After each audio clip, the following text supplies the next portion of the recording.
My name is Jim Oliver. I'm the provost here on campus, and it is my pleasure to welcome you this evening to the Seminole campus of St. Petersburg College and this public forum on Florida's energy future. It's great to see so many here to learn about this critical element of our modern society, energy.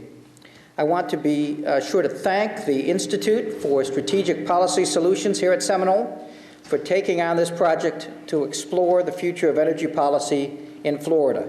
Not an easy topic, as you know. And I'm delighted that we have such wonderful co-sponsors in presenting this series: the Tampa Bay Times, WUSF Public Media, Nature's Food Patch, and Covanta Energy. These are great local organizations who recognize the importance of sound public policy, and I'd like to recognize their support with a round of applause right now, please.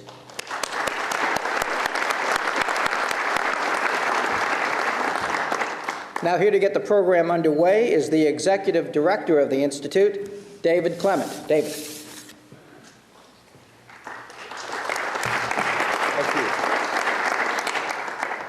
Thank you, Dr. Oliver. And I know that people who may have been held up in traffic may be delayed a few minutes, and they'll keep coming in, but we do want to respect your time and start on time. And I want to add my welcome to the campus to all of you, and to greet our students who are watching remotely at two other locations. So hello to Gibbs and downtown, wherever you are. And I want to add my thanks to the co-sponsors as well, and tell them how much we appreciate their efforts in supporting our programs. As Dr. Oliver said, energy is indeed a critical element to our modern society. It's not an exaggeration, I don't think, to say that it's as important as food, shelter, and water in our modern society. Now, you might say, well, it's not critical, we can live without it. And yes, our ancestors in the caveman era did, but ask them how they got along with that. Energy is a complex issue, and it's expensive, and politically very hot. So because of the confluence of several factors, it is now at a crossroads. Nature had a hand in that confluence, along with our faltering global economy, the technological advances that keep happening by the week and day, climate change, and then, of course, there's the inevitable politics that have a role in energy. And that's why we decided to undertake this series, because one of the missions of the Institute is to tackle tough issues and try to shed light on them, to enlighten the citizens that they affect and the policymakers who will control how they affect us. And without any further ado, I'll now bring on the person who will moderate this program, Susan Glickman, who is Director of the Florida Business Network for a Clean Energy Economy. Susan. Thank you.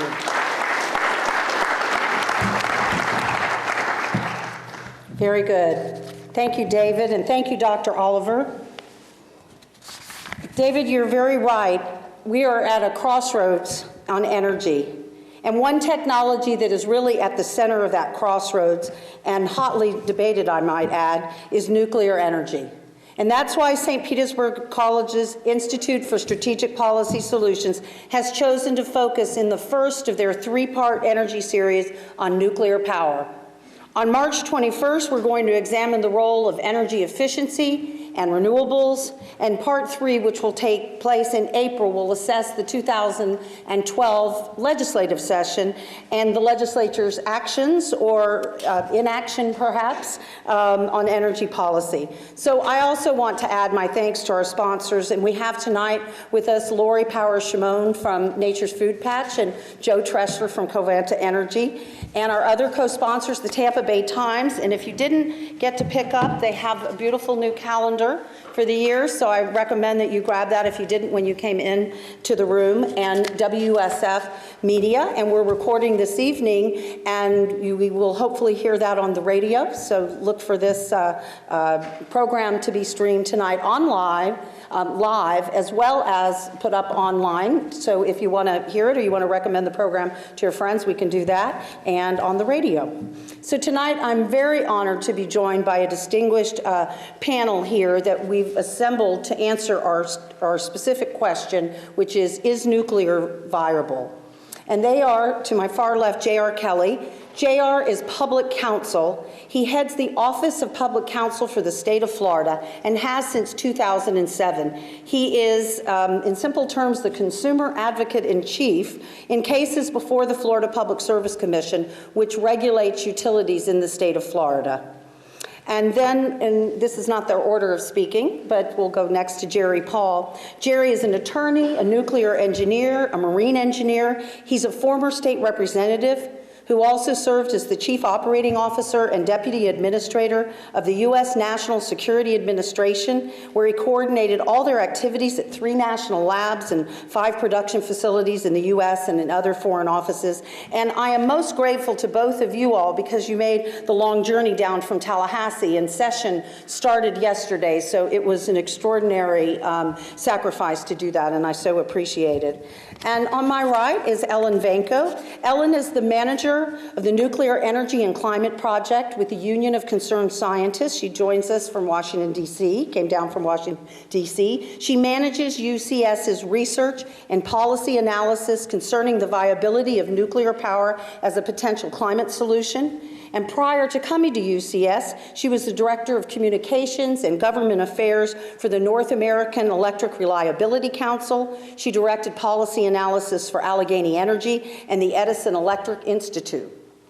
And then to her right is Ivan Penn, and I'm very pleased that you're able to be here. Ivan Penn joined the Tampa Bay Times back in July of 2006 after more than 12 years with the Baltimore Sun.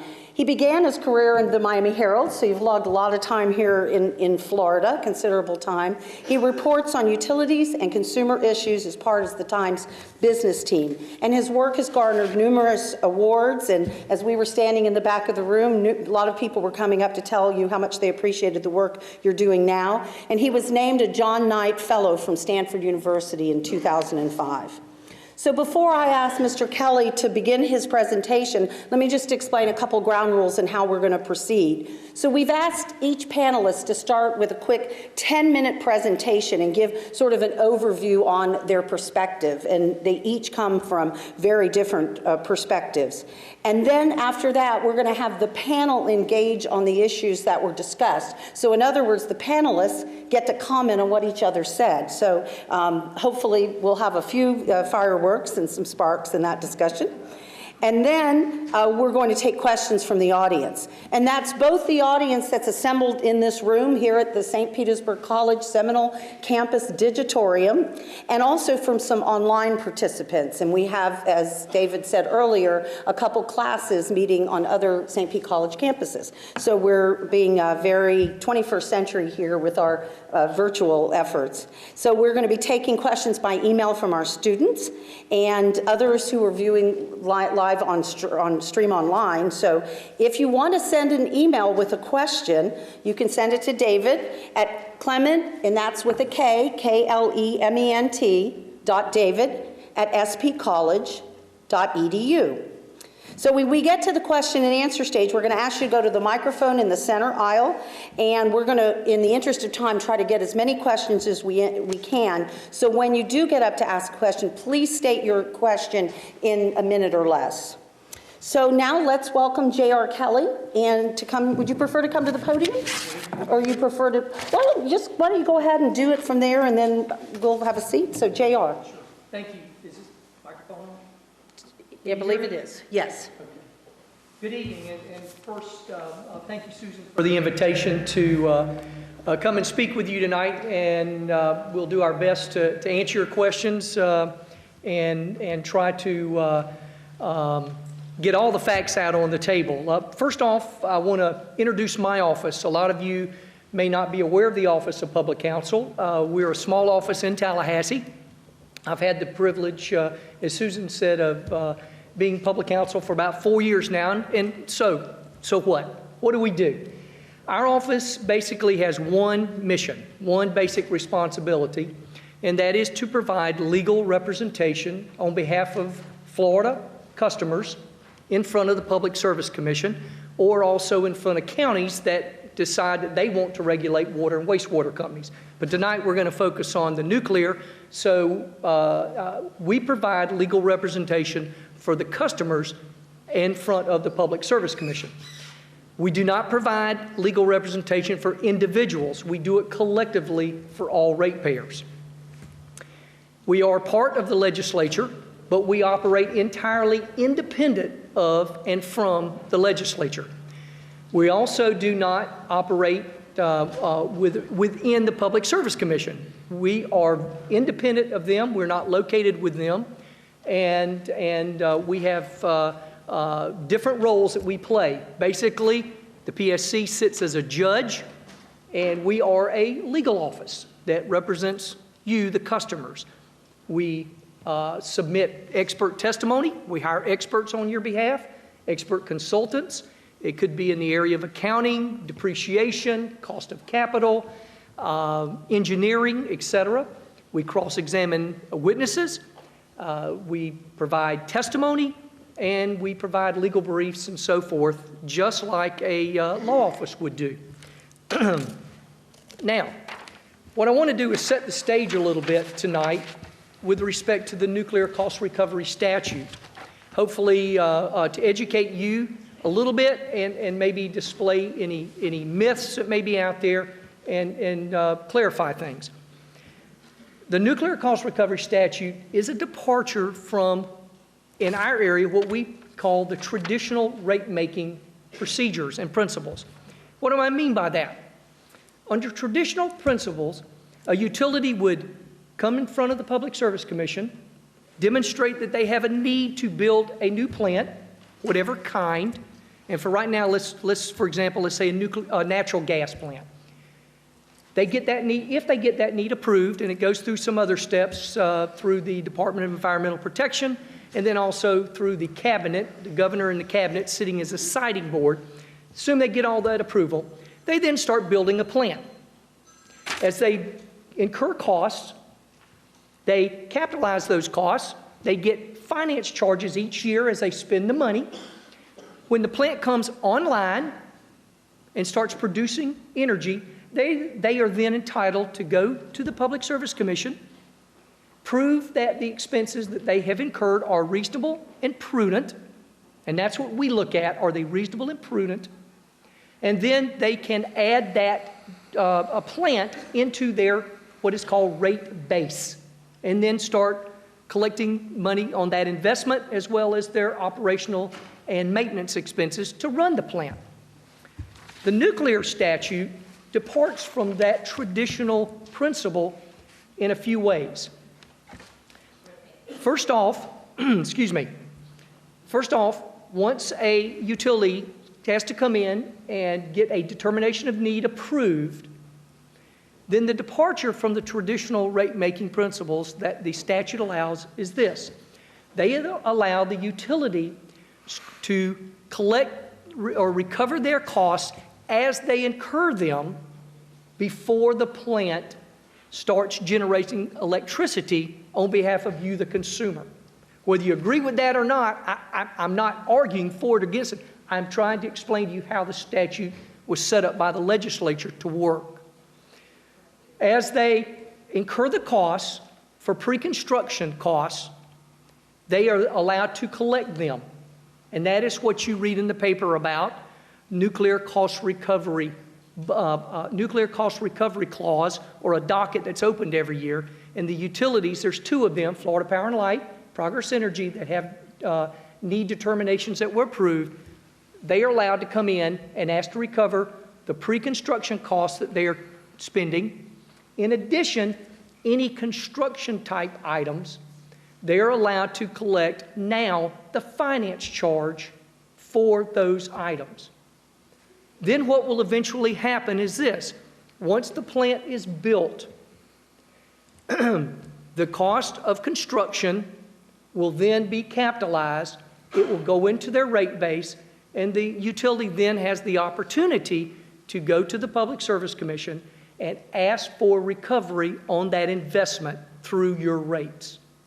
So the departure from the traditional rate making is the traditional, they don't collect anything or recover any of their costs until the plant comes online and starts generating electricity. Under the Nuclear Cost Recovery Statute, the utility can start recovering now pre-construction costs, and those are like engineering, site purchasing, site clearing, the cost to obtain their license from the Nuclear Regulatory Commission, et cetera. Those type of pre-construction costs, they get those now, as well as the finance charge on top the finance charge on any construction items that they expend now.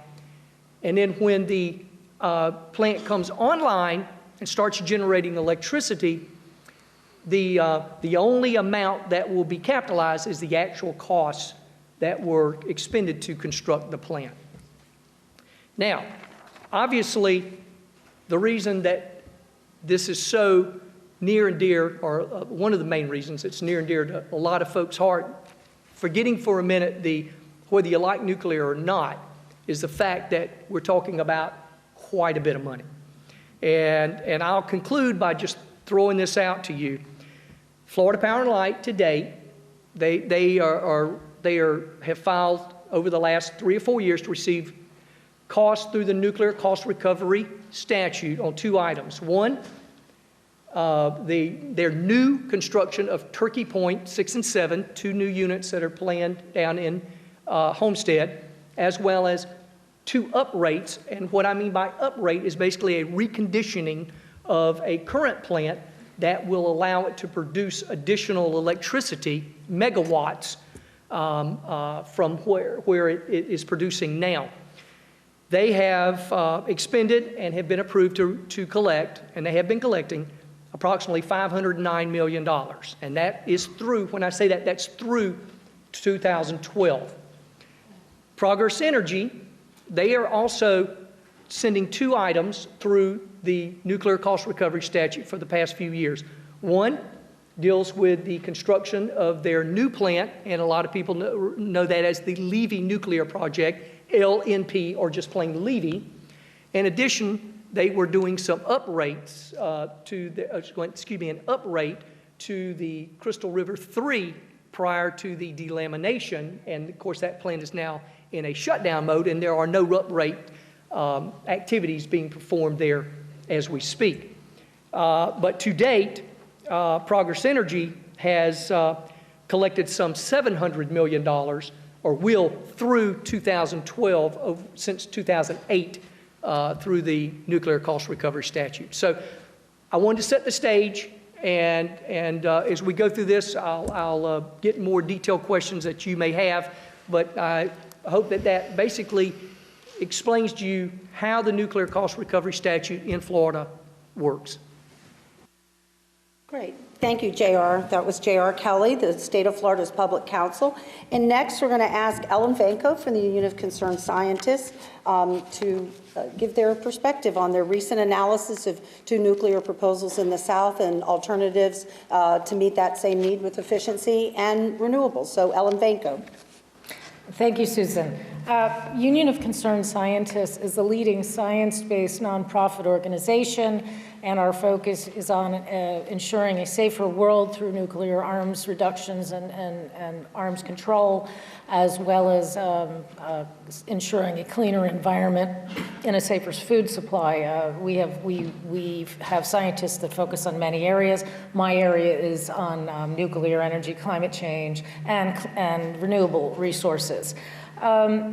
I'm going to talk to you briefly about the nuclear option that you've just heard about in Florida, particularly the Levy plant, and discuss what options and alternatives are available for Florida to pursue in a less risky and lower cost manner. It's been nearly 3 decades since the nuclear power industry built a new nuclear power plant in this country. The initial reason for building nuclear in the 80s, 70s, and 80s was that we were running out of fossil fuels and that we needed an alternative supply of electricity. Unfortunately, construction delays, cost overruns, and ultimately the accident at 3 Mile Island brought a halt to any further construction of nuclear power in this country until recently. Over the past decade, the nuclear industry has been promoting nuclear power as a potential solution to climate change if we have to reduce our dependence on fossil fuel. The argument was that nuclear could step in and fill that bill. Unfortunately, what we're seeing today is a similar pattern to what we saw in the 70s and 80s. And it raises the question of whether the nuclear industry will be able to build reactors any more cost effectively today than it did 30 years ago.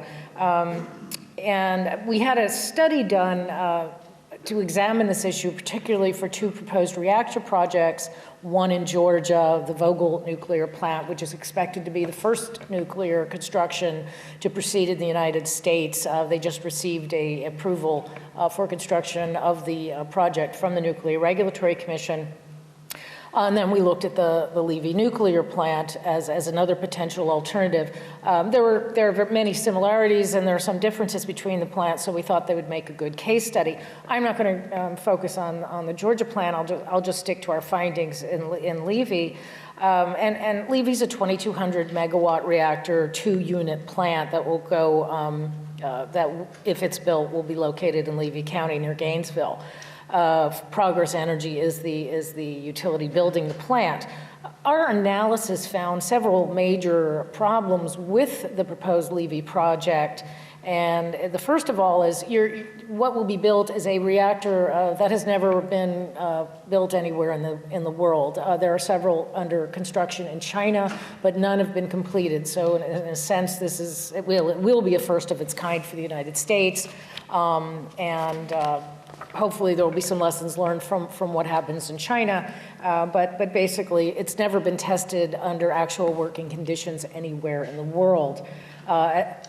History shows us this nuclear power construction has always been extremely risky, a very complicated and high-stakes process that has often led to major cost increases in construction and regulatory delays. For example, a new reactor in Flamanville, France is now 4 years behind schedule and more than $3 billion over budget. It's not the same exact design, but it is a first-of-its-kind reactor, so the pattern is reestablishing itself in the context of increasing costs and risks and delays.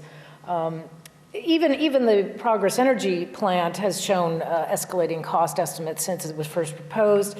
When it was first proposed in 2006, it was supposed to be a $3.5 billion single reactor project. In 2008, the company decided it wanted to put in 2 reactors, and in that estimate, the cost projections increased 5-fold. They didn't double, they quintupled, and that was to $17 billion. Later on, and the most current estimates from the company now have pushed the plant back to sometime in 2021, 22, and they're saying it will now cost $22.5 billion. Given this history, and indeed given the history of the entire nuclear industry, even these latest cost estimates are likely to underestimate the project's actual final costs. You've already heard I was going to go a little into the cost recovery, but I think you just heard about that, so I won't, other than to point out that customers are already paying for the Levy reactors, and regardless of whether the plants get built, when they get built, ratepayers are going to be paying for these plants. They are paying for them, and they will pay for them as long as they are approved projects on the books of Progress Energy. The other problem is, even if the Levy plants do get built, Florida ratepayers will pay top dollar for its electricity compared to other options, and I'd like to turn to that briefly. No. Okay. What our analysis found was that there were many options to supplying Florida's electricity needs, both high carbon, low carbon, and in the middle. But what we found is that, again, based on current cost estimates, nuclear power is among the most expensive ways to generate electricity, and investing in a large facilities like the Levy plant would lock residents in Florida into higher electricity costs for years. We have found that Florida has energy solutions that are clearly superior to the nuclear reactors, and we also believe that these solutions have been proven to work, have more predictable costs, and involve far fewer cost risks and safety considerations. The most cost-effective way for Florida to meet its energy demands now and in the future is to improve its energy efficiency. Energy efficiency costs about $40 per megawatt hour. That approach would amount to less than 1/4 of what we estimate to be the levelized cost of the Levy reactors, which at a mid-range estimate, and all of these on our slide are mid-range estimates for the technologies, of over $160 a megawatt. Or megawatt hour. So just investing in energy efficiency can provide Florida with immediate short-term as well as long-term energy needs without investing at a level of $160 to $4 a megawatt hour. Other technologies that are increasingly available, increasing Florida's reliance on wind, on natural gas, and biomass as sources for electricity would also be much less expensive than the Levy nuclear plant. Starting with energy efficiency, though, Florida has done very little to invest in energy efficiency and has established no statewide energy standard. Energy efficiency ultimately reduces customers' energy consumption and lowers customers' bills. It also doesn't emit any carbon, and it's very low risk. A 2007 study by the American Council for an Energy Efficiency Economy found that Florida could reduce its projected future electricity use by almost 20% strictly by relying on energy efficiency programs alone. Unfortunately, the Florida Public Service Commission recently approved an energy efficiency proposal by Progress Energy that would allow the company to save approximately 2% of its electricity use over the course of 10 years. Not 2% per year, but 2% over 10 years. And the only thing worse than that basic fact is that the company originally had a plan to reduce its energy consumption by 3.5% over 10 years, but they went to the Public Service Commission and told them they couldn't afford it. And the Public Service Commission allowed them to decrease their targets. So instead of moving up on the energy efficiency scale, Florida is actually moving backwards. Right now, Florida ranks 27th in the nation for energy efficiency and has spent only $6.60 per person on energy efficiency programs, which is well below the national average of $14.87. Clearly, there's room for improvement. Another area where Florida is not leading and indeed is barely following is in the development of renewable energy sources. As of the end of 2011, 29 states and the District of Columbia have passed or implemented policies to require utilities to tap into renewable resources for a minimum percentage of the electricity they provide to their customers. And unfortunately, Florida has not taken this step. This is a lost opportunity for the Sunshine State. A 2008 study prepared for the Florida Public Service Commission showed that Florida only has about 1,500 megawatts of renewable energy capacity installed, and this is mostly biomass. However, the same study found that the state has the potential to develop more than 136,000 megawatts of renewable electricity capacity by 2020. Now, all of that capacity potential may not be feasible, but even if you took a fraction of the 136,000 megawatts of electricity, that would be multiples more than the 2,200 megawatt Levy reactors would produce. Again, we think that Florida has cheaper, safer climate solutions. Florida does not need the Levy nuclear power plant to meet the state's electricity needs. And Florida Progress Energy ratepayers should not be unfairly burdened with the financial risk of a project of that size and that risk. Instead, Florida should increase its energy efficiency targets not only for Progress, but for all utilities in the state, and to make them more consistent with the leading states in this country. Florida should also more aggressively pursue renewable energy. Doing so would not only eliminate the need for the Levy plant, but also allow Florida to retire some of its dirtiest and oldest, most polluting generating plants.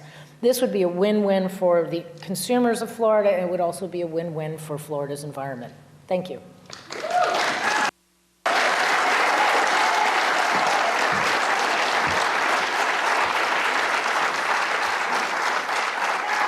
Thank you. That was Ellen Vancko from the Union of Concerned Scientists. And next, we're going to have Jerry Paul talk from his perspective. And I just wanted to let you all know that we did invite Progress Energy to come this evening and be with us here. And they politely declined the opportunity, in part because they have cases that are open at the Public Service Commission, and they do have, I think, concerns about discussing certain aspects of what they're doing. So anyway, Jerry, who has enormous expertise and a great deal of respect for me personally, but from policymakers in Tallahassee, has a great deal of expertise on nuclear, and he's going to share that with us. Well, Jerry Paul. Thank you, Susan, and thank you for the opportunity to be here. I want to also extend gratitude to Dr. Oliver and David Clement for the forum and for an invitation to be here. It's a great honor. It was a pretty good drive from Tallahassee for JR and myself. I think I get asked to sit on panels like this because I give slightly alternative views. Some of my views are consistent with what you may hear from others on the panel, and some of them are not. I don't have an advocacy role. I can't speak for a utility. I can't speak to a particular plant. But my perspective is from having been a reactor engineer, starting back right out of engineering college, having been very actively involved and very interested in issues of energy policy, particularly nuclear policy and nuclear energy. From an advocacy role, I am commonly speaking on behalf of solar energy, for which I'm a passionate advocate, biomass energy, energy efficiency, biofuels, including ethanol and biodiesel. But you typically don't hear me pitting one against the other. And the reason is because I think that oversimplifies the issue before us as a matter of public policy. The simple truth is that if you want to provide a solid, sustainable, safe, clean supply of energy for a community, for a state, or for a nation, it requires a portfolio that is balanced by each of those generation forms that you've heard mentioned tonight.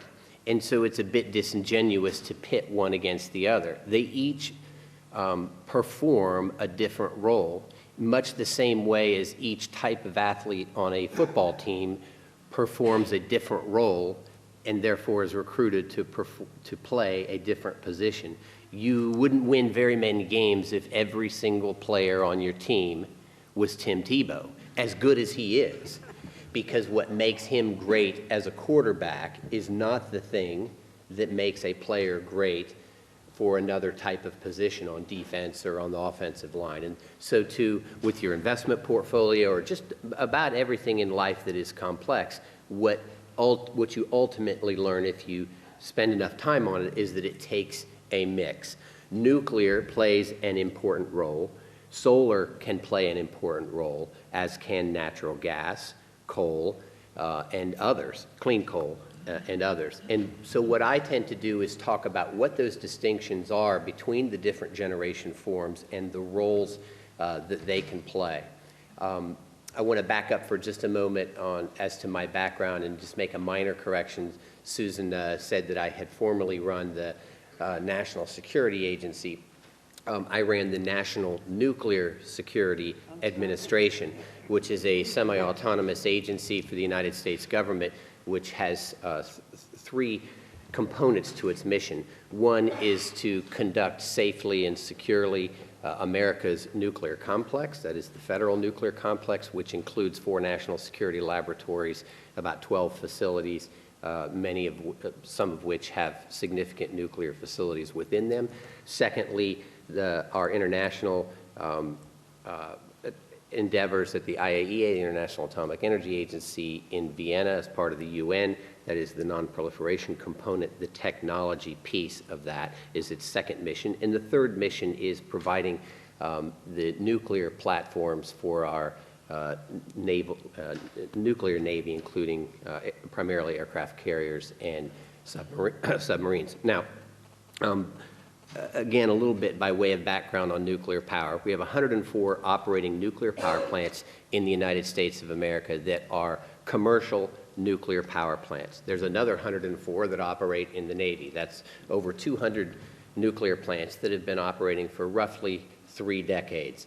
They have, I'm going to say this twice, they operate safely, they operate cleanly, they operate securely, and they operate economically. They operate safely, cleanly, securely, and economically. They do.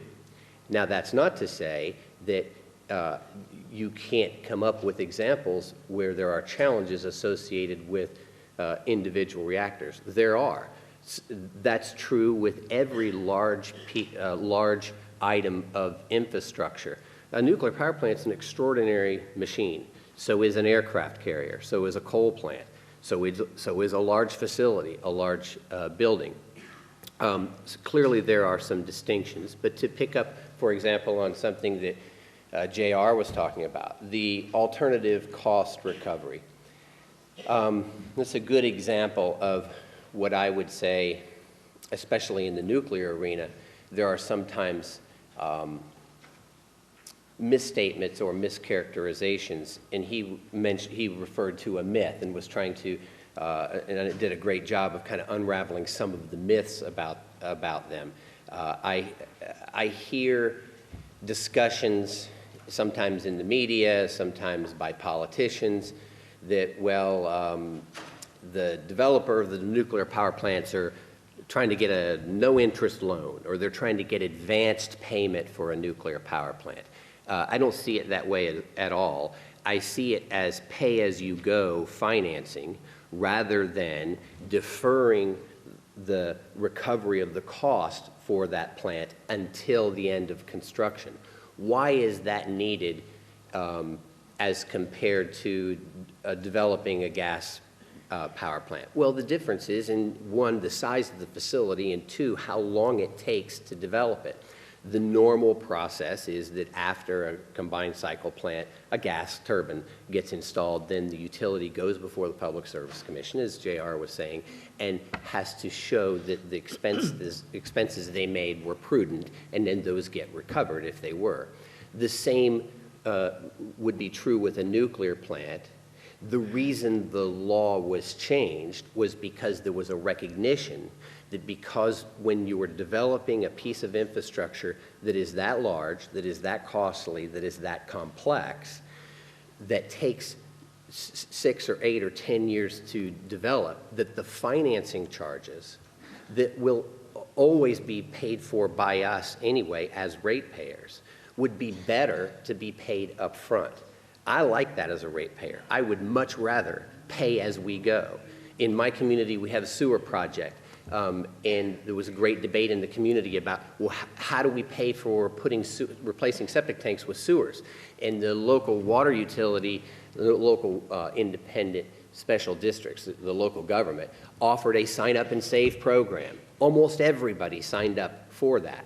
Why? Because they could see the cost savings in paying as you go, even before you actually have the sewer plant hooked up to your house. When we build an aircraft carrier, when we build a school, we don't wait until the device is actually deployed, launched into the ocean, or students at a desk before any of the costs are recovered. The costs are recovered as they're incurred.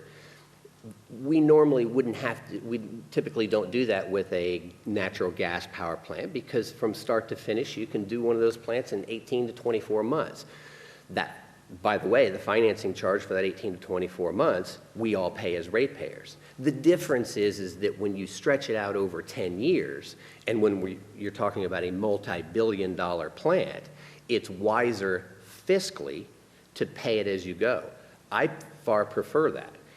As far as the actual costs, a typical 2-reactor power plant would cost me as a ratepayer, or all of us as a ratepayer, at least $300 million more in interest on interest if the utility didn't go in and recover its costs as you go. I'd much rather do that than just putting it on a credit card. And that's what we're really talking about. It's the difference between putting it on a credit card and deferring it way into the out years versus paying those costs as you go. I much prefer that. That typical, I was looking at numbers for the Vogtle 3 and 4 reactors that are being developed in Georgia, and their numbers are about $350 million cost savings just on the interest by paying as you go. Paying as you go. That's what this statute is. Moreover, over the life of the plant, it's about $2 billion in total cost savings. I'd much rather have that than have the ratepayers, me included, have to pay that later on. I don't want to defer it. I want to pay it as I go. But it's politically attractive to market it as advanced cost recovery or advanced payment.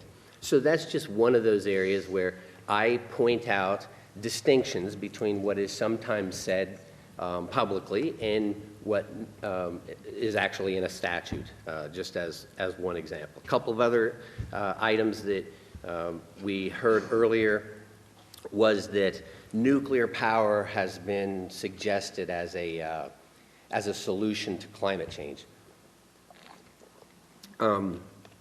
I haven't heard anybody say that. Now, at least not people that I associate with in the engineering and science community affiliated with the science of the atom.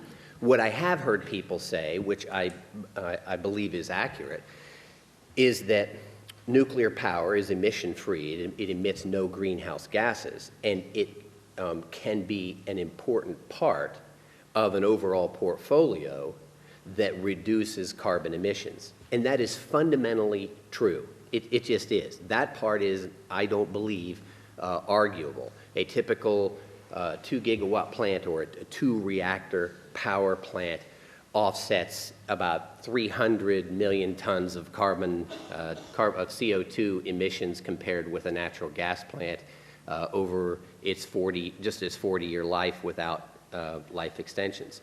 I've also heard it said, well, nuclear power is just too expensive, and we in Florida are getting hit with additional costs because of nuclear. I will argue to you that it's exactly the opposite.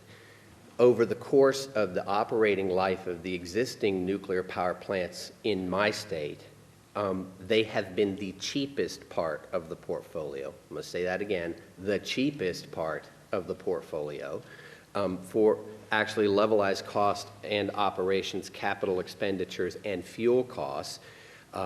On average, over the last 2 decades, nuclear was about 1.9 to 2.1 cents per kilowatt hour coming to your house. All right, typical house between 1,000 and 1,500 kilowatt hours a month. Coal, a little bit higher, 2.3, 2.4 cents a kilowatt hour. Those numbers are slightly higher now. They fluctuate by market. Natural gas, anywhere from 7 cents to 15 cents a kilowatt hour. Okay, nuclear has been the cheapest. As empirical evidence of that, here in Florida, we had robust litigation a decade and a half ago by municipal electric companies who sued in federal court demanding the right to have a piece of the nuclear power plants developed in Florida because they are cheaper. And they felt as though the investor-owned utilities weren't giving them a fair shake of having that cheaper part of their portfolio. If you look at, I was looking at a study online by Public Utility Research Center at the University of Florida, September 2011 study on costs of electricity in the Southeast, and you find that Florida has, among the southeastern states, the highest electricity rates. Not by a whole lot, but they are the highest rates. South Carolina has the lowest. Interestingly, you'll find that Florida has the lowest percentage of nuclear. South Carolina has the highest. If you look at France, France has 53 reactors comprising about 80% of their electricity. 80% of their electricity is nuclear. They have the cleanest air in Europe, and they have the cheapest electricity. But that's not to say that nuclear power is a panacea, that it solves all problems. It doesn't. But it can play an important part of a balanced portfolio that includes renewables, including solar energy, which provides wonderful peak load power, clean coal, which is a cheap, abundant source that can be deployed in a way that is safe and friendly to the environment if done correctly, and natural gas as well, which is a readily available supply, although it has some problems as well. The point is that some of what is said here I can agree with. Some of it I have a slightly alternative view, and I'll look forward to having some Q&A on those. Great. And that was Jerry Paul, and I promised you some diverse opinions, and you got some diverse opinions. So certainly last but not least is Ivan Penn with the Tampa Bay Times, and I know a lot of you have been reading Ivan's incredible journalistic research stories about what's going on with not only the Levy proposal, but also the Crystal River 3, which is the nuclear power plant, Crystal River, that's been offline for the last couple of years. So, Ivan? Thank you, Susan. It's a pleasure to be with you today. And as she mentioned, I'm the consumer and utilities reporter for the now Tampa Bay Times, formerly the St. Petersburg Times. I've been with the Times since 2006. In particular now, I've been focusing on utility issues. Last year, back in June, Progress Energy invited the Tampa Bay area media to take a tour of the Crystal River nuclear plant known as CR3.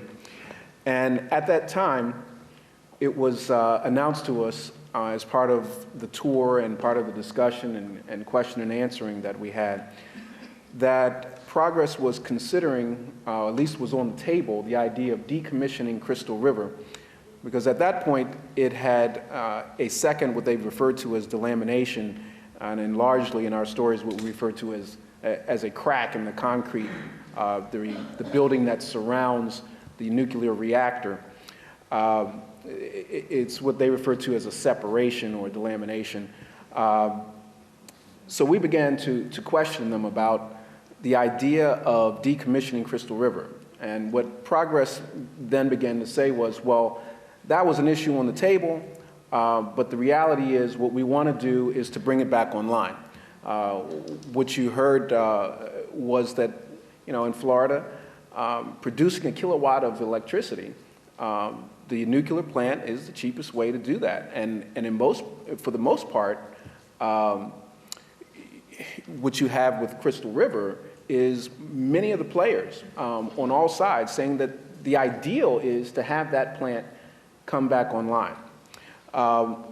In the course of our reporting, what we began to get was a number of calls from various people. Because now the issue wasn't so much just simply, well, if Crystal River is operating, because it's an existing nuclear plant that right now had a life that was set to expire in 2016, and Progress looking to extend that. But if it's operating, that's, from everybody's perspective, it exists, it's a good thing. But now we also had a question, here you have Levy County being proposed at now $22 billion. And Crystal River is now offline. The building is cracked. It has now the second delamination, the second crack, and later we would discover that there was a third one. If you're paying $22 billion for Levy, what's it going to cost to fix Crystal River, and who's going to pay for all of this stuff?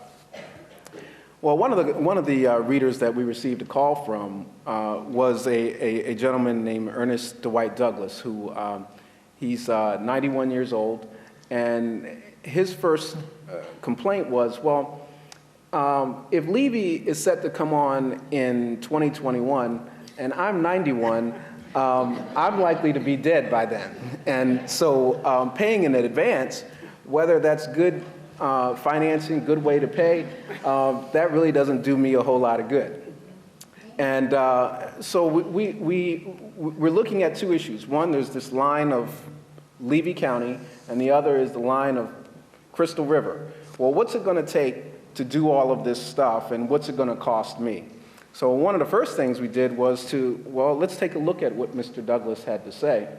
What kind of impact is paying in advance for Levy having on someone who is 91 years old, and unfortunately, but realistically, likely not to be around at the point where Levy comes online? So we did a statistical analysis of, first of all, we found a document that Progress had filed that showed the payments in advance for Levy would start going up, particularly in 2013. Their figures had it at $7.98 a month for the average Progress customer. There's 1.6 million in Florida. And by 2020, the year before Levy comes online, that amount would be $49.09 to pay in advance each month. For the average customer, it's about 1,000 kilowatt hours of usage, $49 a month. So now, if you're looking at, okay, well, we're paying that in advance. Is that a good deal? Well, you know, I'm a reporter. I'll let the experts make that determination. But you're paying that on top of the regular amounts that you're already paying. That may be a good deal when you're not considering Crystal River being broken. Now, what we ended up reporting on Crystal River was that you have a repair job that the figures that Progress has laid out was $900 to $1.3 billion for the repair after the second crack. They had already spent $500 million repairing the first crack, and then they said it was going to be a little over $1 billion buying alternative electricity while the plant was being repaired and until it came back online. So that put it in the neighborhood of $2.5 to $3 billion to fix Crystal River. Progress said that, well, insurance is going to cover most of that, and what we want is for customers to pick up about $670 million, or maybe about a quarter of the $2.5 billion. Well, as time wore on, the insurance company started to do its own investigation of whether or not they would pay for the problems at Crystal River. Our reporting found that Progress took a tack that was different from every other nuclear plant, every other utility in the country, and decided to self-manage the replacement of its steam generators. The term uprate was used. They were replacing the steam generators to put in new generators, and they decided to self-manage that. Every other utility used one of two engineering firms. There were 34 other steam generator replacements, and Progress departed from that. They used procedures that were different. So now we've got this bill that's $2.5 billion, maybe $3 billion. You look at that line, and you have this line of $22 billion for Levy, and how does a consumer deal with the fact that, well, okay, we're talking $3 right now, and is what you're paying starting January 1 for bills related to repairing Crystal River. $3 doesn't sound like a lot of money, but add $3 to $49, and whatever the insurance company decides that it will pay or not pay. If the plant does get decommissioned, there is a decommissioning fund that has a little over $500 million. Is that enough to cover shutting the plant down? If they do take Crystal River offline, They've said, well, we need another power source, another base source, like natural gas. Well, now we're talking about having to come up with the money for a natural gas plant. So all the way around, there's all of this money that customers, it's $3 here, it's $49 there. This is all being added to your monthly bill. Can I, as an individual customer, be able to handle that? So is it cheap to produce a kilowatt of power from a nuclear plant? Yes, it's cheap to produce a kilowatt of power. However, the capital cost of building, and when something goes wrong, like at Crystal River, what we're seeing right now is an enormous amount of cost that right now the utility wants to pass on to the ratepayers. Many of the readers that we've had have said, well, but I'm not getting, and Mr. Douglas said, well, I'm not getting a stock certificate. Why am I paying for Levy? They broke the plant. Why am I paying for Crystal River? Why aren't the investors, why do they get to have a stock certificate for something that somebody else paid for in a capitalist society where you aren't supposed to benefit from your mistake? These were the major questions that were being posed to us, to which we posed back to the experts.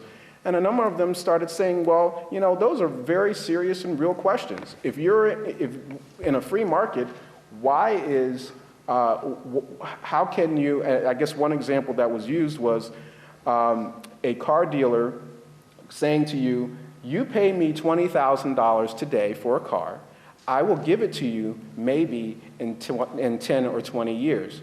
To some people, that didn't seem to make a whole lot of sense. Because right now, we don't definitively know that Levy is going to be built. Progress says that is its plan, but everything's on the table. We don't know definitively that Crystal River is going to be repaired. Right now, that Progress says that's its plan, but it's also waiting again to hear from the insurer. And if the insurer does not pay, do they repair it and put all of that on the customers? Do they repair it and put part of it on the customers and part on their investors? These are all the issues that ultimately over the last about 6 or 7 months that we've sort of brought to the fore and tried to get some understanding of. And I guess that's sort of the net.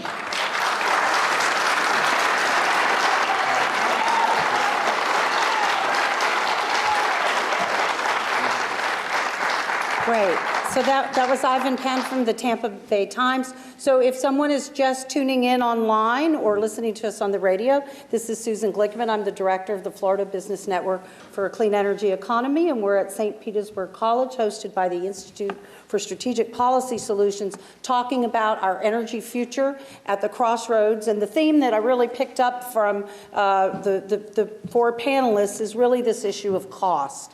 And I think there's a couple important things to just throw out there for some context about how utilities work and how they get funded to build power plants. So 75% of the state of Florida is covered by what is called investor-owned utilities that have a franchise. And Ivan Penn used the words free market, and I often will chuckle a little bit about that, because when you have a franchise and a monopoly, there really is no free market. And then when utilities make decisions, they have the ability to pass on the cost. You've heard us talk about cost recovery and early cost recovery. So think of cost recovery as breathing. It's sort of how utilities just function. They pass the cost on. This advanced cost recovery or early cost recovery is what, as J.R. Kelly said earlier, is a departure from previous laws. So they're allowed to charge up front, and it was sort of an interesting perspective from different people on the panel about how to look at that. So let's talk about cost. And I think that, you know, maybe a question to you, Jerry, and you, Ellen, is this idea that for about the last decade, it seemed that people were listening to the nuclear industry sort of, I don't want to call it maybe a PR campaign, but not to say that cynically, that nuclear was somehow safe and clean and cheap. And it seems to me that that would be an old nuclear power plant, a depreciated nuclear power plant. And now that we are looking at new nuclear power plants, what's the different set of issues that you're dealing with when you're competing for copper and steel and concrete with China and India. I mean, how is it that the nuclear power plant proposals that were discussed at $2.5 billion to $3.5 billion back in 2006 are now 22 or 25 billion? So let's just talk a little bit about that. And when you were talking about, Jerry, the quote low cost of nuclear, are you talking truly about a new nuclear power plant versus, and then the juxtaposition of that which Union of Concerned Scientists has looked at, the alternatives of efficiency and renewables, because while the cost for new nuclear plants have gone up, or I should say the cost for any new power plant, nuclear or otherwise, has gone up, the cost for renewable energies have come down. So I think that really sets the stage for a conversation in 2012 that's very different than the conversation over the last 10 or 15 years where, and I can tell you as someone who was very involved in the legislature in 2006, the perception of the legislature was that nuclear power was very cheap, and we've come to find out not so much. So let's speak to that. Jerry, do you want to talk about new plants versus old plants? I can speak a little bit to that. First of all, I would point out that I've heard these debates for 2 decades now, and a lot of the distinctions, some of which due to advocacy, I think, are in comparing apples with oranges. There are half a dozen different acronyms for what types of costs you're actually talking about. Are you talking about just the cost to construct a facility? Are you talking about the cost to operate the facility? Are you talking about the cost of the fuel to fuel the facility over time? All of it. Well, yeah, you would think so, but sometimes that's correct. And so you would think so, but sometimes the messaging that you hear or the statistics are cherry picking different pieces, and that's the point that I'm trying to make. And the reason is because these different types of generation forms, like I was saying before, because they perform very differently, their costs are broken down very differently. A nuclear power plant, for example, of all of those types, has the highest construction cost, but it has the lowest operating cost. All right, the cost of fuel for a nuclear power plant is a tiny fraction of the overall cost to build and operate that plant over a 40-year period of time. Moreover, that plant is very large and it runs continuously. So as a capacity factor, which means the percentage of time that it's actually putting electricity out there that we can all use, that is higher than any other form. So it's the balance of those that build into a cost per kilowatt hour that is the lowest among all of them, even though the capital cost, the cost to build them, is the highest. So if you are trying to make a case against nuclear power, you will say, oh my gosh, they're the most expensive power plants. And what you are really saying is they're the most expensive to build. But if you're trying to support nuclear power, you'll say, oh, they have the lowest fuel cost, because the fuel cost is very small. And the truth is that when you blend all of them together, it is still the least cost for base load, that is continuously running electricity, that you can generate. It just is. But that's not to say that you can't make an argument about a particular plant that has a cost overrun. That may be on a case-by-case basis. But let me just give you an example. I was there when the alternative cost recovery bill was being debated in 2006. Some of the numbers, and I mean this with all due respect, but some of the numbers that I've heard recently thrown out about the projected cost of a nuclear power plant back then are not the numbers that the true levelized cost of a nuclear power plant at all. The cost that a vendor would build a nuclear power plant for in 2006 was about $3,200 to $3,300 per kilowatt. I know that's a bunch of acronyms, but the cost to install that plant, about $3,200, $3,300 per kilowatt. The numbers that utilities, both Alabama, Georgia, and Florida, that I heard at that time, were based upon that number extrapolated out, adding the fuel costs and the operating costs over a 40-year period of time. Nobody that I know of said that the total cost for a plant making that much electricity that cheaply over that long a period of time was only $3 billion. If you map that out, it's more than $3,300 a kilowatt is more than $3 billion for a plant. So I find that a little bit hard to believe. Second of all, the cost for that same piece that I'm talking about today has gone up significantly. It's about, I think the last EPC or the last contracted price you could get with a vendor like General Electric or Westinghouse or whatever is about $4,600 a kilowatt hour or a kilowatt installed. That's a big increase, right? So too if you were building a gas plant. So too if you were building a coal plant. But people who are trying to convince you that one player on the field is bad and the others are good, they're only going to tell you that the one piece. They're not going to tell you about the others. I'll give you an example. 2006 or 7, I think, the major utility in the South built a new combined cycle gas power plant at Turkey Point. The cost for that plant just in 2006 was, I looked it up last night, was $500 a kilowatt installed. Just 4 years later, JR was telling me that the latest one that they built, West County 3. West County 3. 4 years later, the cost for that same plant is $900 a kilowatt. That's a, you know, over 60+% increase, okay? That's not because it's nuclear. That's because the cost of building everything has escalated extraordinarily. Why is that? It's the cost of raw materials, the cost of metals, the cost of cement, the cost of labor. Building anything in America now costs so much more. The escalation has been through the roof. Now, I can't speak to costs that are being proposed by a particular utility. I don't speak for a particular utility. But I believe that there has been some exaggeration and some cherry picking with these numbers. At the end of the day, I do still believe that for base load electricity, that is large quantities of electricity to put into our grid that provides the cheapest part of our electric bill, nuclear is still the cheapest. Thank you, Jerry Paul. Can we,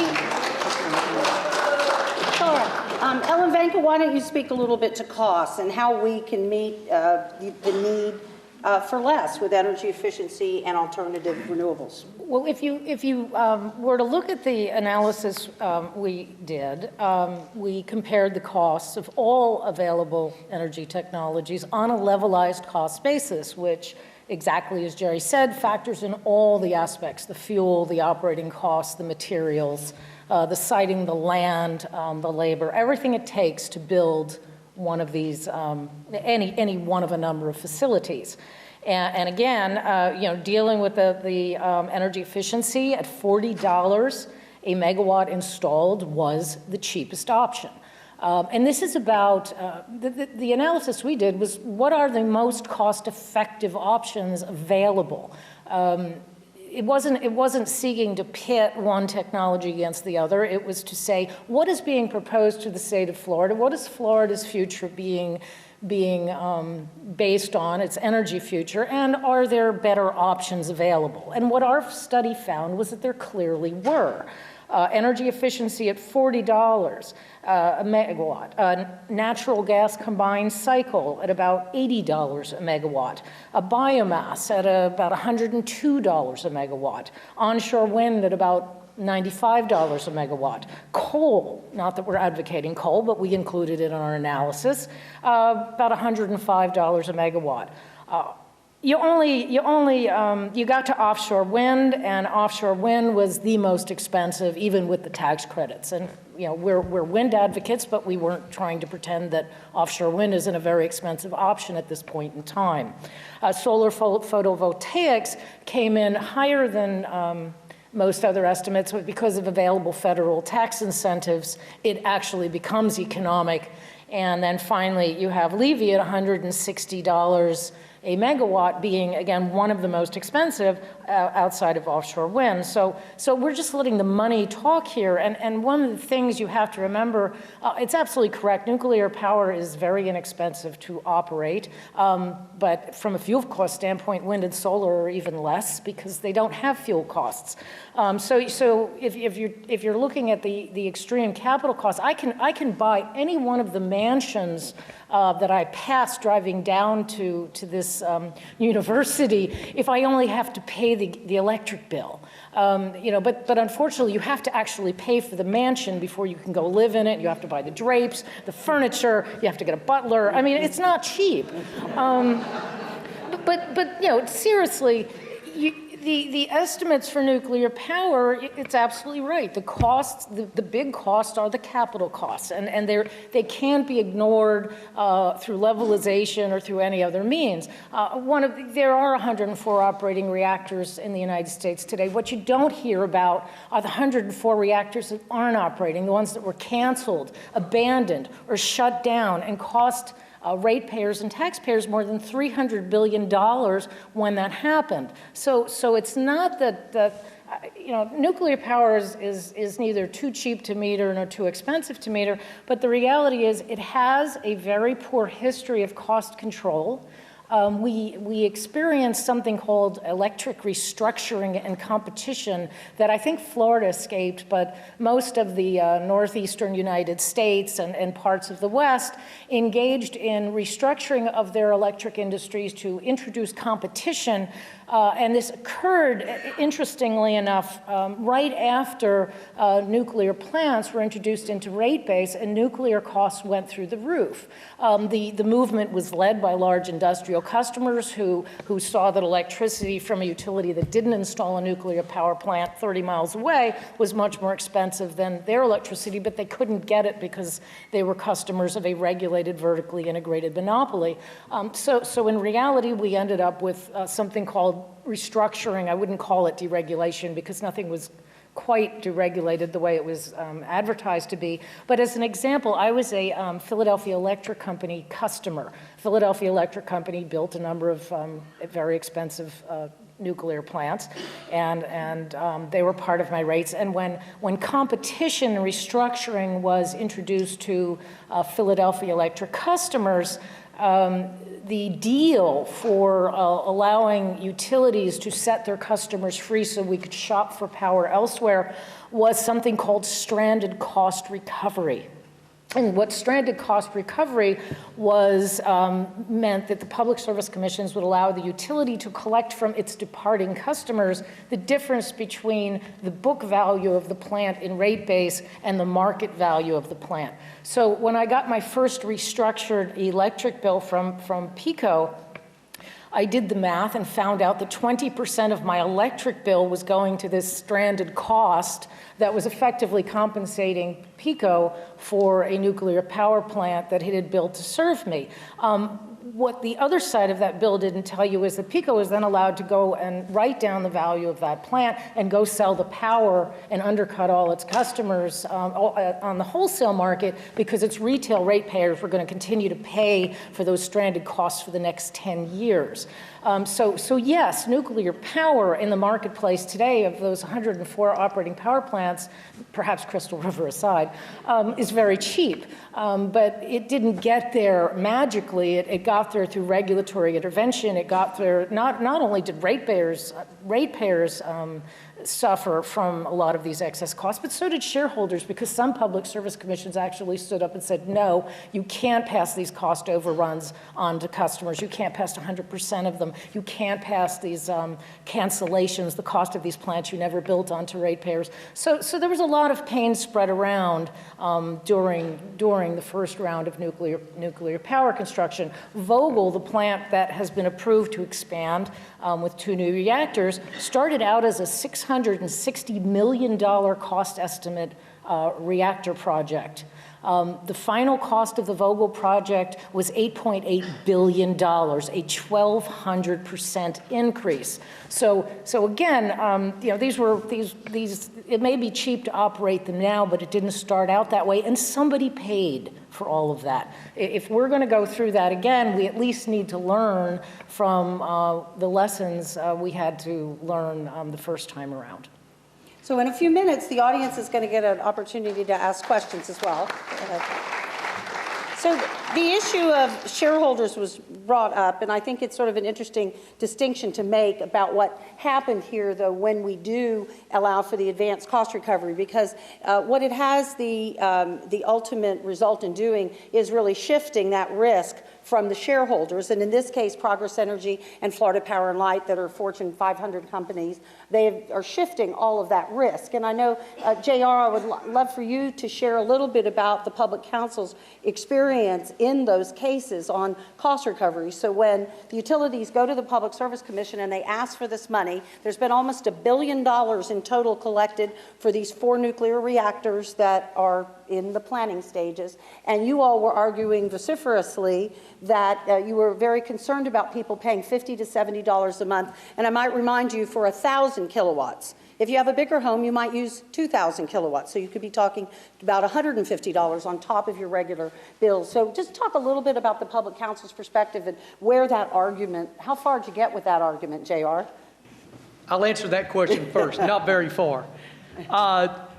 The way the cost recovery statute works is each year, Florida Power and Light and Progress Energy have to make an official filing with all their evidence, expert witnesses, et cetera, their testimony, to prove, they have the burden of proof, to the commission that what they're asking to be recovered is prudent and reasonable. We, from the very beginning, have intervened in all of those dockets to review those costs. We hired and have on contract with us an expert witness. He is a nuclear engineer with a PhD in Atlanta, Dr. Bill Jacobs, and he is known throughout the world as a nuclear expert. He has run plants and has helped build them. He is, by the way, he's also the expert. After we hired him, our office, the state of Georgia hired him, and he is the one overseeing the Vogtle plants that Jerry mentioned on behalf of the state of Georgia. Now, the state of Georgia is probably a little smarter because they're making the utility, Georgia Power, pay his bill. And it's not cheap, as you can imagine, to hire someone with a PhD in nuclear engineering. But he is outstanding, and his firm basically every year on your behalf reviews all of the expenses to see if they're reasonable and prudent. We have raised several issues from time to time. For the most part, bottom line is we have not been successful. Last year, we argued that in our opinion, the evidence showed that Progress Energy had not demonstrated a real intent to construct and have this plant online by its projected date of 2021, 2022. We believe the evidence showed, and there was even some demonstrative evidence that we got from Progress Energy in discovery that suggested the plant's the online date would be pushed back as possibly as far as 2027, 2029.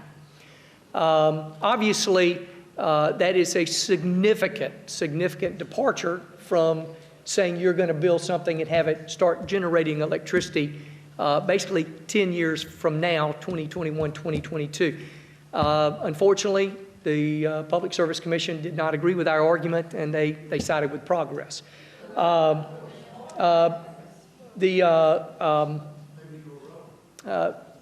Maybe we were wrong, possibly, but we made the argument, and we had solid evidence with our nuclear expert to substantiate our argument. With respect to Florida Power and Light, we did not argue that what they had submitted was not reasonable and prudent. Our expert agreed with all that, but the argument we made in that case, was that let me back up. Annually, both Progress and Florida Power and Light must submit a feasibility study on the project. Is it still feasible, et cetera? And the PSC, by statute, is required to review and approve their annual feasibility analysis. We argued in the Florida Power and Light case that the methodology that they were using was not accurate, that they were disregarding sunk cost, meaning what they had already spent. So all they were doing was looking forward. So everything they'd already spent, they were excluding from the analysis and saying, just look forward at what we're going to spend in the future. We did not think that was accurate, and unfortunately, the Public Service Commission did not agree with our argument on that either. But so far as the actual expenses of what they're spending, our expert has basically said that what they're spending is reasonable and prudent with respect to building the plant. Now, as Jerry has pointed out, that's not to say what they're spending, you may have opinion, it's too much money. But what they're spending is reasonable and prudent in the eyes of the nuclear engineer that we've hired. Very good. Jerry, if you have a point? Yeah, just a couple, and the way you explained that makes sense to me. I would go back and refer to a couple of things that were said a moment ago. And this isn't to defend a utility, but just to, from my perspective, just giving you a view of how I see as an objective assessment of the statute and the way that the process works. It keeps being referred to as advanced costs. There are no advanced costs. These people companies who are developing a nuclear power plant are not asking for money in advance. It's asking to be reimbursed as the expense is made. So in that sense, I mean, the only way you could call that advanced is that they're getting reimbursed for the expense in advance of the plant going online. That's the closest you could come to what I would consider truly advanced. Some states call it construction while in progress. Well, sure, maybe that's a better but construction term, while in progress and allowances for construction costs apply to all types of power plants, some in different ways. But the point is that I'm trying to take the advocacy part of this out, because I believe there's been a misperception that to build these nuclear power plants, you have to get paid for them in advance. And I think that that's incorrect. I don't think that is factually correct. Second of all, there was some reference made to cost overruns. I do think that through the good offices of people like J.R. Kelly and the Public Counsel, and all of us as ratepayers participating in the Public Service Commission proceedings, we should hold the utilities accountable and make sure that any of the expenses that they seek recovery for from us are reasonable and prudent. There is a mechanism in place for that. We have a way to ensure that they are only getting reimbursed for expenses that are not prudent. If, for example, they make an expenditure that's not prudent when developing a solar plant, a type of plant that's near and dear to some of our hearts, or a biomass plant or a gas plant, the PSC can say, no, you don't get to recover that. Just the same as if they make an expenditure that is not reasonable or prudent when developing or considering developing a nuclear power plant. The PSC can say, no, you don't get to recover that. There's been this perception marketed that the standard is lower or the burden is lower for one particular type of plant. And I would just say that I think that's a myth that needs to be busted. There is a prudency determination for determining whether or not a nuclear power plant developer, solar plant developer, biomass or gas or coal or you fill in the blank power plant is being developed. They have to show that, and we have the right to vigilance. I want to make one comment before I ask and the last thing, Ivan if I can, to. just Okay, real go quick. ahead. The other comment that I heard made was about, well, the risk is being shifted. I don't see it as the risk being shifted any more than the risk is being shifted for developing any type of power plant. I mean, the simple truth is that what we have in Florida, like Ms. Vancko was explaining, in some states there is no regulatory compact.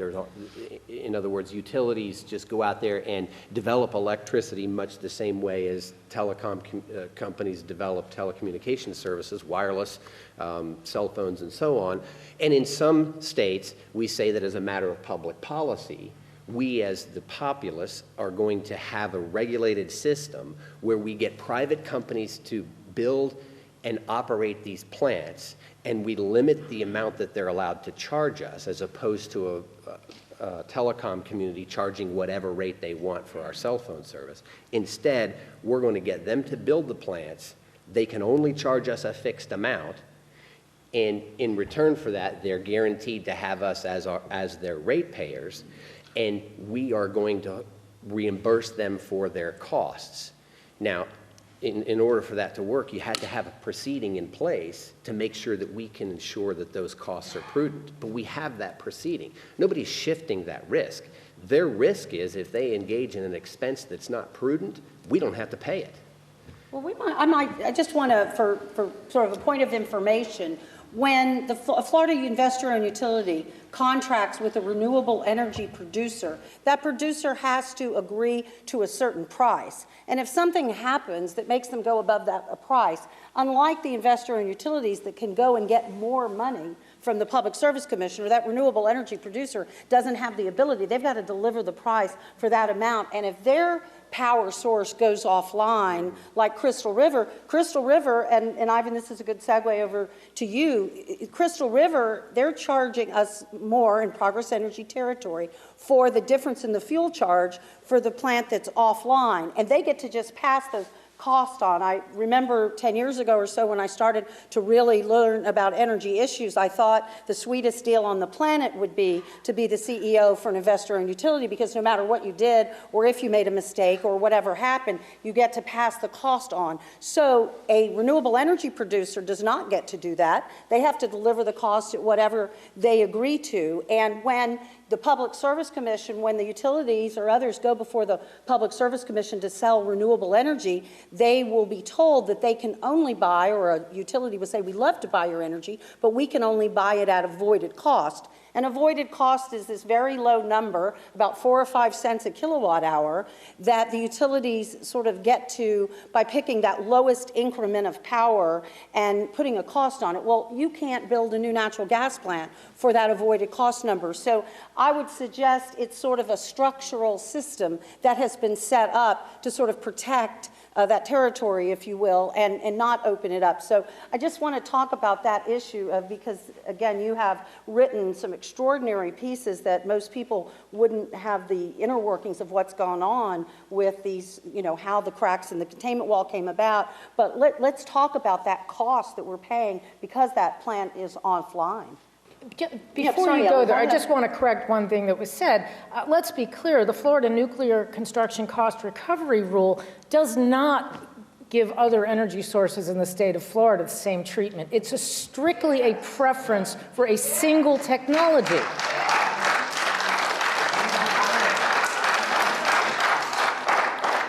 Ivan? Well, I guess part of the other thing that we've sort of tried to deal with in our reporting are some of the policy questions. You have the head of the Office of Public Counsel here, and he could obviously elaborate on this point. But one of those issues, when you speak of Crystal River and the problems that we now have, it's not generating electricity. So the Office of Public Counsel made the argument that, well, the ratepayers shouldn't be paying operating costs for a plant that's not operating. And at the same time, the ratepayers are being asked to pay, in addition to the operating costs for the plant the reactor that doesn't have any fuel in it right now, they're paying to buy replacement electricity that plant can't produce. So now they're paying twice for the same power that they're using to power their television. And these are questions that the Office of Public Counsel has raised, which sort of brings in, and when I'm reporting the story, and again, what I get from a lot of readers is, well, why is it that we can't, why is it so difficult to navigate all of these different issues in terms of pay? Because when the policymakers lay out the picture, the Public Service Commission has been given a certain mandate, and they work within the framework of the laws that the legislature crafted. Well, that is all true. However, the question is, well, is the policy good policy? And that's the question that becomes very difficult to really get at, because where did the policy come from, and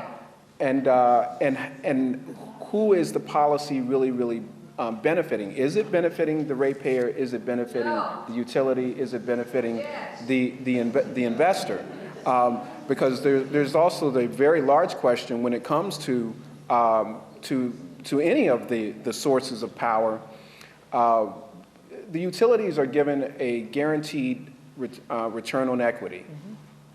And that return is based on, at least in part, on the cost of the capital project. Well, you know, it's then very simple math, which thing someone would want if they stood to gain a significant return on equity. So hang on just a second. Okay, well, just be very quick. Because she made a good point. The cost recovery amendment that was made in 2006 does not apply to other types of electricity, because all of those other forms of plants that the engineers would build and develop are done in a short enough period of time that ostensibly the utilities have never come forward and said, can we go before the PSC for a prudency hearing as we make the expenditures? Because it's not a very long time to wait. The amendment, and she's correct, I think JR mentioned this earlier, was put in place because nuclear takes longer. So it was put in place not so that they could get advanced cost recovery, but so they could get pay as you go.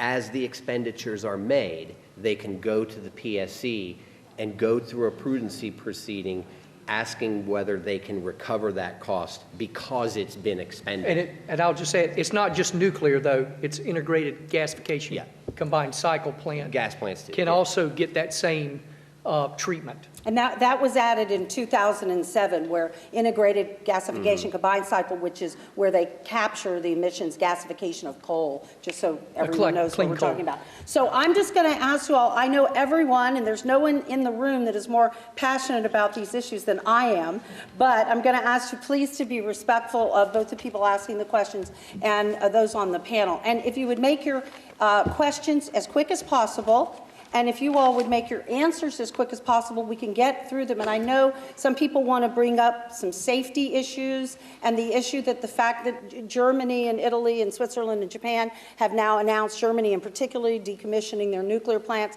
So there's this change going on around the world. So I know hopefully some of you all will ask those questions. Yes, sir. My name is Fred Jones. I live in Seminole. Two quick questions for Jerry Paul. Does the 2006 and 2007 amendment preclude the companies going out for a bond issue? I honestly don't know the answer to that. Maybe JR does. You mean from them going out and securing a bond to pay for? Yes, sir, a municipal tax exempt bond. I mean, I can say that the statute doesn't speak to that. Whether they can still do it, I don't know. They're privately owned, so they can't get a municipal bond. Okay. If it was a company, a governmental-owned utility, such as, say, Orange Utility Commission or the Jacksonville Electric Authority, JEA, then I think they would be free to go get, to look into financing with municipal bonds. Mr. Paul, you mentioned that nuclear power plants essentially have no carbon footprint. I said that they are emission-free, yes. Yeah. Has there been a study done to see what the carbon footprint is over the 8 to 12-year construction period? Yes, actually, there Yeah. And basically, over the construction period on a per kilowatt hour basis, it's been estimated, and I'm not sure how good the studies are, but the ones we saw basically put nuclear on the same, roughly the same level as most renewable technologies from a life cycle construction basis. Anything that you develop, a solar plant, a nuclear plant, anything, even those plants that emit no greenhouse gases on their own, because there is a supply chain associated with it, you could always calculate some carbon footprint. We could calculate a carbon footprint to this seminar. Correct.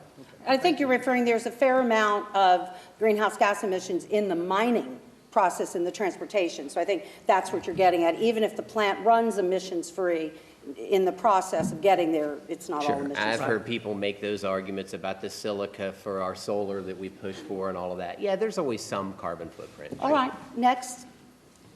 Hi, my name is Patty Apostolides. I'm visiting from Maryland. I've worked in radiation biology for over a decade. And, you know, radiation is invisible. You can't see it, you can't smell it, you can't touch it. So my question is, when you talk about cost, you talked about building and maintaining and repairing, but you avoided the most important cost for a mother who is pro-life, and I want my child to live like everybody else here does. First of all, you didn't mention the effect what hurricanes would have on the cost of a hurricane. We know Florida is a hurricane-prone, state. You did not mention anything about electricity outages due to EMPs. We know that during last summer, we had something with the Mississippi and a power outage there in North Dakota.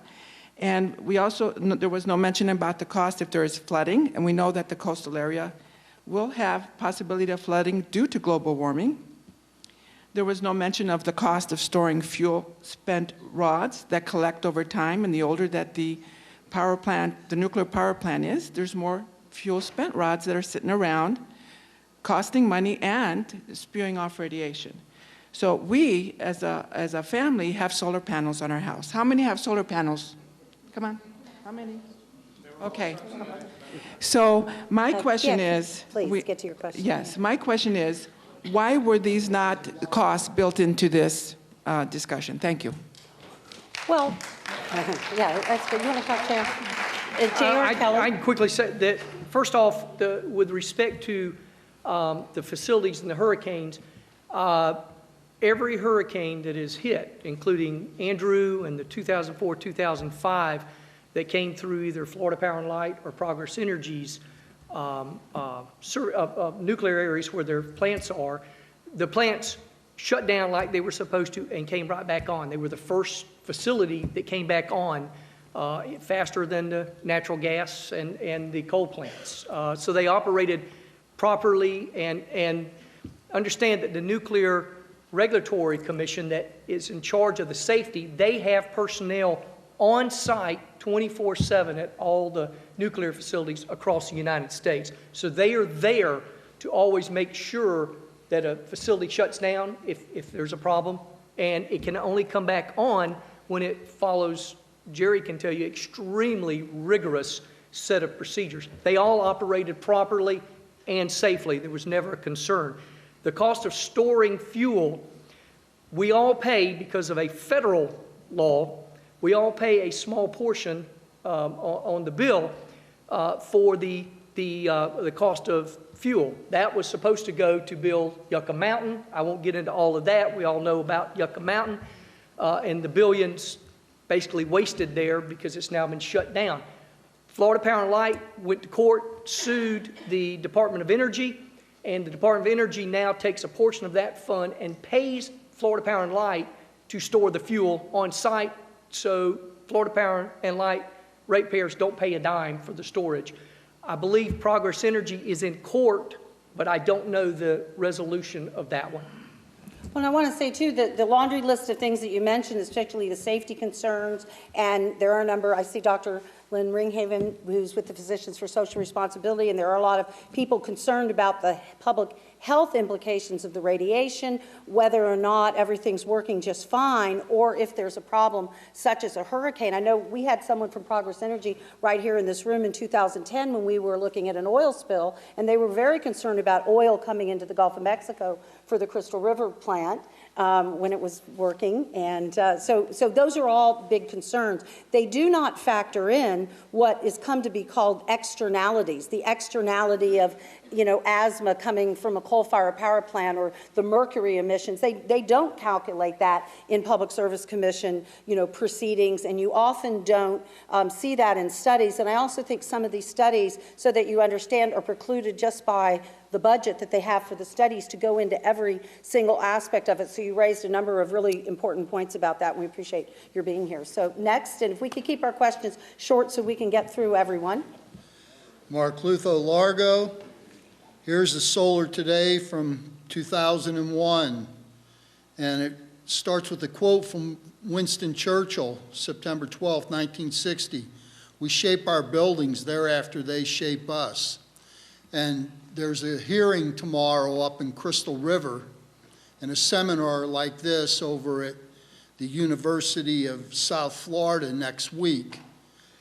And this tonight is really all just dealing with the effect.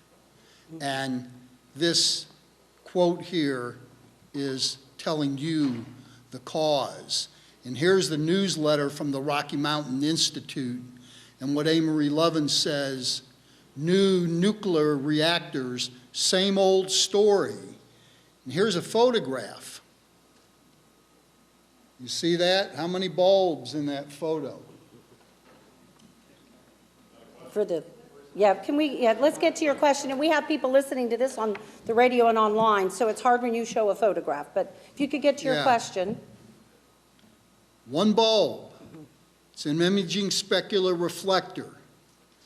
And that's why you have people saying we need nuclear power. The fixtures outside here would all be one bulb fixtures if they use that right type of fixture. And here with this graph, there isn't anything showing solar thermal. Our last electric bill at our house was $26.11. That's great. Very good. And do you have go ahead and just give us a question. The National Geographic Energy for Tomorrow, what Amory Lovin says Come on, guys. here about megawatts, on average, they're 8 times less expensive than producing a watt of electricity. No, you make a lot of great points, and I think you reflect a lot of the sentiment of people in the room. This is a farce. Mm-hmm. All right, our next question, please. See, I'm John Williams, and I John. teach physics and astronomy here at the college. Oh, very good. To JR, I would say the nuclear cost recovery statute needs to be reversed, and I hope you will. I hope you will make the argument to every politician you see in Tallahassee. To Ellen, I would say I agree with almost everything you said, except the cost of solar photovoltaics you have way too high. It's the lowest cost long-term of all that we have, and it's free, it's clean, and we need to promote it. To Jerry, I would say our energy policy in Florida needs to be simplified. There is no such thing as clean coal, and nuclear is not cheaper. And to the question, to JR, why can Florida Power and Light, which has a 49 megawatt plant, shovel ready, why can they not get that passed in the Public Service Commission? Solar photovoltaics, 15 miles north of Arcadia, DeSoto County, where they already have a 25 megawatt facility. Why can they not get that passed through the Public Service Commission? 49 megawatts. You're talking about the issue I mentioned earlier, the ability to go above avoided cost to build a new power plant. So, JR, you want to speak They will all tell you it's cheaper. With respect to why they won't build it is because they don't believe that they can recoup their money out of it based upon the statutory scheme for them being able to get back their money for the investment. And I don't disagree with your point about energy policy in Florida. That's there have been probably 15 or 20 or more bills that have come up the past few years, and nothing has passed, period, in Tallahassee. Now, and I want to make, last thing I will say is, I do not get involved in lobbying. That's not my job, and the reason I don't, sir, is because you may have a position on one statute, and the person behind you may have the totally opposite, and both of you are my clients, so to speak. And so I do not lobby for or against, I didn't lobby for or against the nuclear, and I don't take a position on it. What my job is, when the legislature speaks and creates its policy, good or bad, you can argue that. My job is to represent the consumers to the best of our ability in front of the Public Service Commission in accordance with that policy. So I want to make it clear, I don't want to sidestep your question. I don't lobby. And we'll take the next question. I think just to clarify also, the Public Service Commission operates at the direction of the legislature as well. So they would tell you in interpreting this cost recovery for new nuclear or the cracks in the containment wall for the repairs, they would say they're operating at the direction of the legislature. So someone had made a little hoot from the audience about that process. So the influence of certainly whether it be advocacy groups from an environmental point of view versus the advocacy that the utilities do in the campaign contributions, that's where that gets decided, just so you understand. The question, please, and let's make it quick. My name is William Matton. I'm from Seminole. My question is for Jerry. I guess starting, why isn't it when they figure the cost of these power plants, nuclear, from start to finish, from its starting date to its life expectancy, and throw in decommission fees, repair fees, upgrade fees, the extra security on a nuclear plant versus a solar plant, what the fees to store all the spent rods, what are we ever going to do with them down the road? Why isn't that all put in one package for a cost instead of the building costs versus the building costs? Because all those other ones don't have much cost once they're built. The decommissioning. Yeah, the short answer is that they do.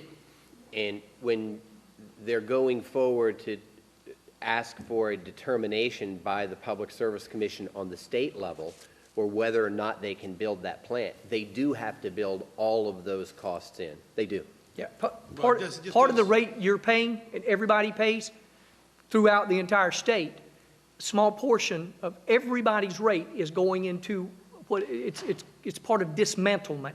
And whenever that plant 20, 30, 60 years down the road wears out and it has to be dismantled. Right.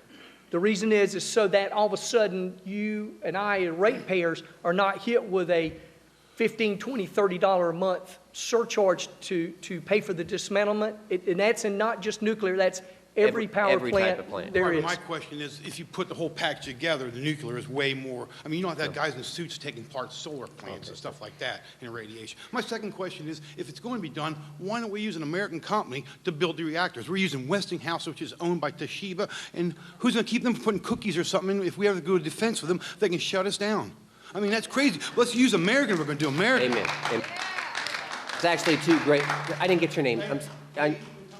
I'm sorry? Mr. Matton, two great questions. As to the first question, yes, those costs are built in for every type of plant that you try to develop. By the way, just one slightly differing view on your statement about what's cheaper and what's not. If you go on the website for the Energy Information Agency at the U.S. Department of Energy tonight, what you'll see is a chart that differs somewhat from the one that you saw earlier, and what it'll show you is it'll show you combined cycle natural gas at 6.6 cents per kilowatt hour. That's because the price of natural gas happens to be pretty low right now. Nuclear at 11.4 cents per kilowatt hour, and solar at 21 cents per kilowatt hour. Now, having said that, we both are passionate advocates for solar. The costs for solar have come way down, and I think with the latest plant that they did, I guess FP&L did at DeSoto County, I think they were in the neighborhood of 25 to 30 cents a kilowatt hour. I think you could build that plant today for in the teens, I bet.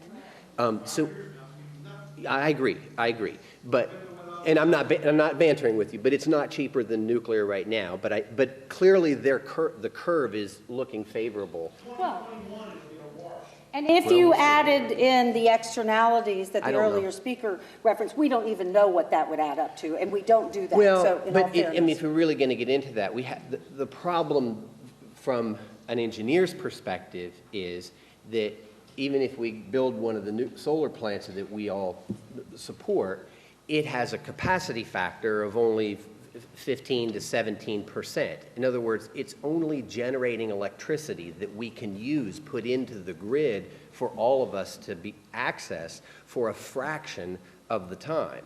Whereas a baseload plant, especially a nuclear plant, has a capacity factor of 91%. So let's say that they were the same price. For one, you're getting about 5 times as much juice for the squeeze. So that's part of the issue there too. And that's part of why these utilities want to build nuclear plants, is because they are base load. They can run them 24 hours a day, 7 days a week. Okay, we got to go to the next speaker. Let's do it very quickly if we can. Yes, okay. Hi, Kathy Harrelson, St. Petersburg. First, I'd like to ask, Mr. Paul, I believe those nuclear plants you were referring to from your own state were probably financed with either tax-exempt or partially tax-exempt financed bonds, which was a viable way to do it a number of years ago. And it's not viable now, and that's why you're doing what you're doing, or they are. But what I really want to know is what's, I think, the most disturbing to me, even if you just look at this picture and this entire discussion, it is all about centralized power. It's all about the big power plant. There is no discussion, and I know Florida has made every effort to keep decentralized distributed power out of the discussion. That is where we need to go, and I'd love to hear anybody respond to that. Well, I don't know if you were referring to the discussion in the room or the discussion in the state of Florida, but that is really part of the crossroads that energy's at, is that investor-owned utilities have a centralized business model with big power plants and transmission lines, and we're really moving in a different direction. And of course, you know, they're going to hang on to that business model. But it's not just them, it's the legislature. I mean, they've set it up. Of course. Well, so how can we unset it? Ellen, did you want to speak to that? Well, I mean, the reality is you have to move public policy in a direction that results in the most cost-effective options for all customers. Right now, the utilities have a natural business incentive to invest in large projects because the return on investment that you get from building a large project gives you a very large return to your shareholders. That's a normal business incentive. That's not wrong. It's the way our capitalist system is set up. So the question really is, how do you change the incentive structure, not only so that utilities are incented to invest in smaller scale and more sustainable energy solutions, whether it's solar, combined cycle gas units, wind, onshore, offshore, and energy efficiency. I mean, a utility doesn't get rewarded for getting its customers to use less energy. So until you can come up with a way to ensure that utility gets just as much return on an investment in energy efficiency as it gets on an investment in nuclear power plant, we're not going to change things. But the other side of that is there's also something called user responsibility and customer responsibility. And while I'm not advocating that everybody in the state of Florida wants to be their own utility, people can insulate their own attics. They don't have to wait for a utility to pay them. They can buy the most energy efficient appliances. They can buy better windows for their house. They can insist that building standards require builders to use the most energy efficient techniques and materials possible. So it's not only the burden is not just on the utility, but there's also a level of personal responsibility, community responsibility, and responsibility that can be conveyed on other aspects of our infrastructure systems, not just the electric utilities, but of course electric utilities do take up most of the air in the room at the present time. Well, and with all due respect to the shareholder issue, that actually, unless I own the stock, is not my concern. I mean, it simply isn't. So it But is it's the the utilities' concern. Of course it is. Yeah. But to ask us to prepay, recover costs ahead of time. The bond model worked for a long time. It forced companies to stay within the budget of the bond issue and also enabled them to refinance when the market changed. So I think that model should be looked at again. Next question, because we're going to need to move through. We want to get to everybody and standing up. Excuse my voice. My name is Mandy Hancock. I'm with the Southern Alliance for Clean Energy. We're another organization that has in the Public Service Commission docket on early cost recovery. My question is for Mr. Paul. You said that you prefer this pay-as-you-go sort of way of financing nuclear reactors. And when I was at the Public Service Commission hearings, I heard them testify that there was no actual commitment to build, even if they were based by the book, saying that they were demonstrating the intent. They had not yet made a commitment to build, and that they wouldn't do that until they got the combined operating licenses, and that at that point they would reevaluate the need, the economics, and everything, and then make that decision. And if they decide at that point that they're not going to build, there is no refund to everyone for the money that they had paid to that point. Now, are you a Progress Energy or a Fluor Power like customer? Well, if you were, how would you, I mean, that doesn't really seem like a fair deal. It's like saying, will you build a house for me, maybe, and then if you do build it, will you give me the keys? And them saying, no, but you can't have your down payment back. Now, what I'd like to do in the interest of time, if we don't mind, if we could just get all the questions real quick, and then each one of you could sort of address, maybe jot down some points. Mandy, it was a very good question, and then go ahead, and if you could Hi, Christine Wall with the Coalition Against Nukes. Ivan, we spoke on the phone. Wasn't there several radiation leaks coming out of Crystal River in 2011? I think we spoke about that. There's a couple of radiation leaks out of Crystal River. We're going to keep going through one all other the question. How much profit did Progress Energy make last year? Does anybody know the answer to that question? And an additional question, Mr. Paul, who writes your paycheck? Oh. Yeah.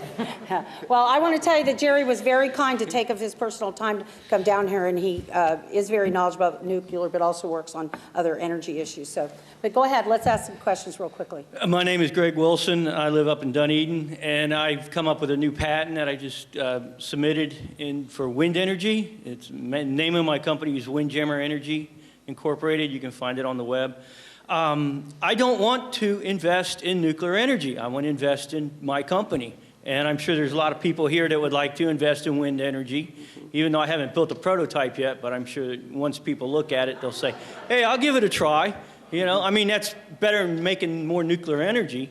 And my whole thing is, why would a company want to build new nuclear power plants when it may be 10, 15, or 20 years, or end up like Seabrook, which took 20 years from the time they got their plant finished, and Greenpeace laid siege to them, wouldn't let them turn it on. Why would you want to spend that kind of money in a chance that you're not going to get it turned on? And the only reason I can figure out is they want to make plutonium for weapons of mass destruction and deep space. That might be a little bit of a stretch, but go ahead. Next question. But that's basically it. Why would somebody do something that crazy? Hi, I want to say first, everybody was great. You all had really valuable things to contribute in this forum. I'm Deirdre Cullen. I'm a recent Florida resident, retired power engineer, 21 years, with no connection to any Florida utility. I just want to say that the only graphic we saw today was cost per kilowatt hour, and that's really doesn't tell the story of the cost of your power. Jerry Paul hinted at it when he talked about capacity factor, but you have got to lose, excuse me? That included all of that. Those were levelized cost, which no, I haven't finished my statement. It's like when you look at cost per kilowatt hour, you really like looking at a snapshot of Humphrey Bogart instead of watching Casablanca. Because what you really have to look at is the load every minute, like over an hour and over 10 years, and what is available to meet that load at any particular instant in time. Because the mix of the load is always changing. We just need to get a question, and I think you're raising the complexity of these issues, which is incredibly complicated. I want to make a comment to all of you, and that is, I want to ask you all to please push for something we've only heard from Ellen, conservation. We win when we use less. Good point. Okay, the questions, just a couple more questions real quick, and then we'll let the panelists respond. Hello, my name is Tony Moore from Pinellas Park. I am also used to be a nuclear engineer, so I have Jerry's background. I appreciate what he brings to the table. He's done a very good job explaining. My question is for Ms. Vancko. She mentions 20% as a possibility as some sort of a energy conservation improvement. I'd like to ask simply, have you put down in any kind of slide some sort of a projection of what it would take each ratepayer to reach that kind of conservation with how much capital cost out of their pocket to make that happen? That is a significant amount of money you're asking everybody to pay out of an altruistic goal, and you have to add that in to your levelized costs. In the end, the bottom line is just like the previous person has said, the baseline of the electricity that we use here is a constant. No level of energy sources that are non-renewable will meet the demand like nuclear will. Nuclear is by far our best value, and we can't abandon it now. It's really a dumb idea. That's all I got to say. Question, two more questions. Hi, Susan, long time no see. John Sinabaldi from Seminole. Question to Mr. Penn, would you please do an expose on why investors for public utilities are allowed to take the profits but do not share in the losses? I would like to see that kind of an article in the paper. And a follow-up question to everybody in the room. Management at Progress Energy made a $2.5 to $3 billion galactically stupid error. Why should the ratepayers pay for that error and not the investors and the stockholders? That's my question. Thank you. One more? Hi, I'm Ann Walser. I'm from Largo. And my question is, under the National Environmental Policy Act, do they not have to do an environmental impact statement on these proposed plants? Has that been done? And if the plants aren't built, again, someone addressed this same question, who pays for it, even though we get nothing in the end? Thank you. As a member of the legislature in 2006 and 7, I heard all of the arguments for cost recovery. But what is the argument for making ratepayers pay for irresponsible management and decisions that are made flying in the face of all of the experts? I don't understand that. Maybe you can help. Thank you. Okay. And our last question. Anthony Apostolides, economist, healthcare economist. I'd like to pose a question or proposal to Mr. Penn. These decisions are made in politics. They're not made in a vacuum about nuclear power or anything else. It would be of a lot of interest to know how much lobbying money has been spent on committees in the Florida Legislature that affect energy policy in the state, especially how much money has been spent by the two utility companies that are pushing nuclear today.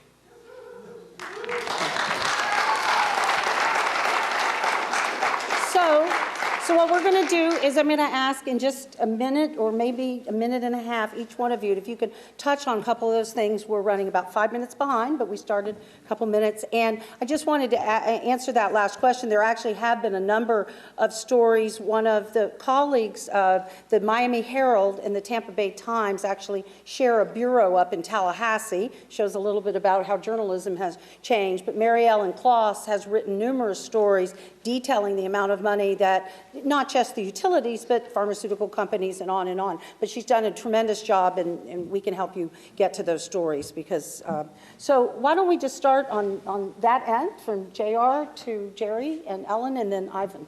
Okay. The question about ratepayers paying for the problems with the Crystal River 3, the delamination or the separation. Ivan touched on this. Our office has been involved in that case for over 2 years. We have conducted literally hundreds of depositions. I cannot get into the details because it is an ongoing case, but we have conducted a tremendous amount of discovery. We have been through over 2 million pages of documents, many of which have been requested by Mr. Penn through a public records request. That case was set to go to a hearing in June.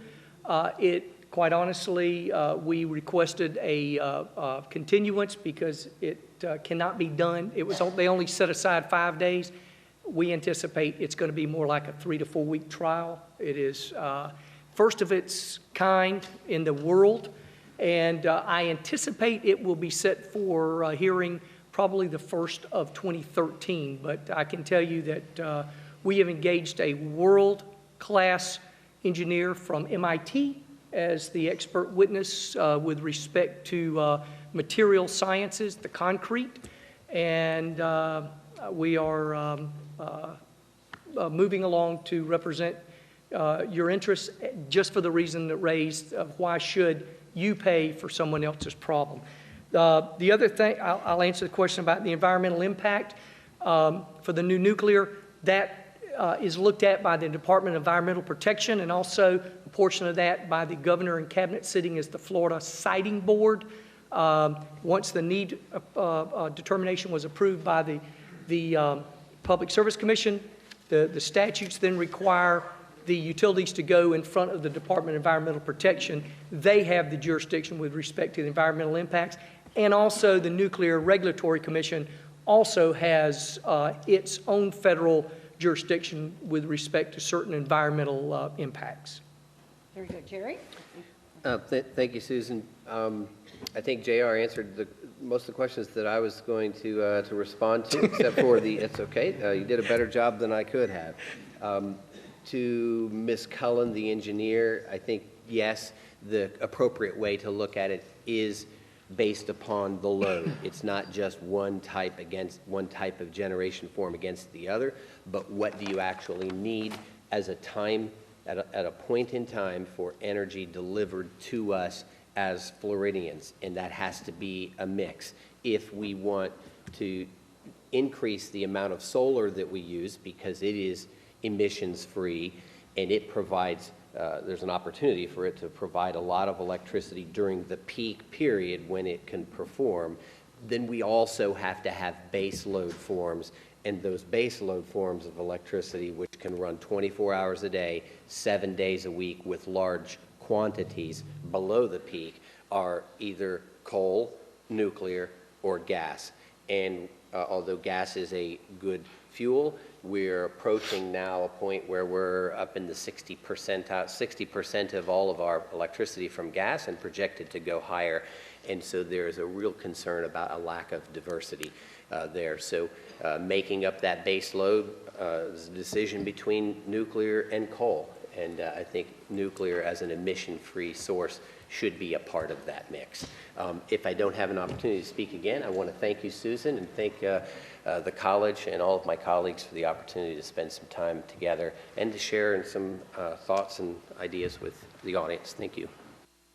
Yeah, apparently there was a bit of some confusion about the chart. The chart is merely illustrating the cost of investment in a new, in any energy technology at the snapshot in time over the cost expectation of the lifetime of that technology. It's not meant to demonstrate a minute by minute, hour by hour stacking of resources in a dispatch mode. So I don't want to confuse the two. It's just merely saying if you make a dollar investment today, this is what your dollar gets you today.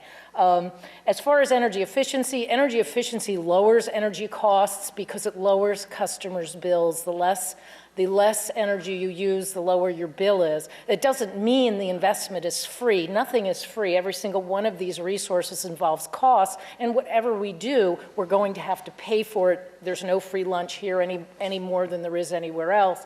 But energy a $40 investment in energy efficiency will get you more kilowatts than a $40 investment in nuclear power or natural gas or coal or any other technology. So that's the point. Energy efficiency is the low-hanging fruit. That's what we should be investing in. Not only does energy efficiency reduce the need for new generation going forward, but it also lowers your base load. So it reduces the overall load on the system. It does it 24 hours a day, 7 days a week, 365 days a year, and it emits no carbon. So from that standpoint, we can't afford not to invest in energy efficiency. Penn? Well, at the end of the day, we are going to continue to follow these various issues, and the bottom line is, from our standpoint, we do our best to play the objective role, and what we're looking to do is to analyze as best we can what exactly is the cost of these different forms, where the policy pieces, what is good policy, what isn't good policy, and where the influences are coming from. Obviously, the most significant on the financial end. So as far as repealing the cost recovery, we've also repeatedly reported that Senator Mike Fasano, he has put in legislation to attempt to do that. There's legislation filed in both the Senate and the House. And you'll find in our various stories information about that. But again, the biggest question is, what is the best policy that helps the people? Very good. Well, I'm afraid we have run out of time. We could keep this going for another couple hours, but let's thank our panel for an outstanding program. J.R. Kelly, Jerry Paul, Ellen Vancko, and Ivan Penn. And again, I want to thank our co-sponsors, the Tampa Bay Times, WUSF, Nature's Food Patch, and Covanta Energy. Thank you very much for that. And please note that our next program that's offered by the Institute will be on February 29th, and we will have an internationally renowned political theorist, author, and scholar, Dr. Benjamin Barber, who will speak on the ethics of global citizenship. And be certain to come back for part 2 of our energy series, which will be on March 21st, where the issue we will discuss will be the role of energy efficiency and renewables, and we will dig a little deeper into some of the issues that we couldn't cover tonight. So thanks again for coming. Good night, and drive home safely.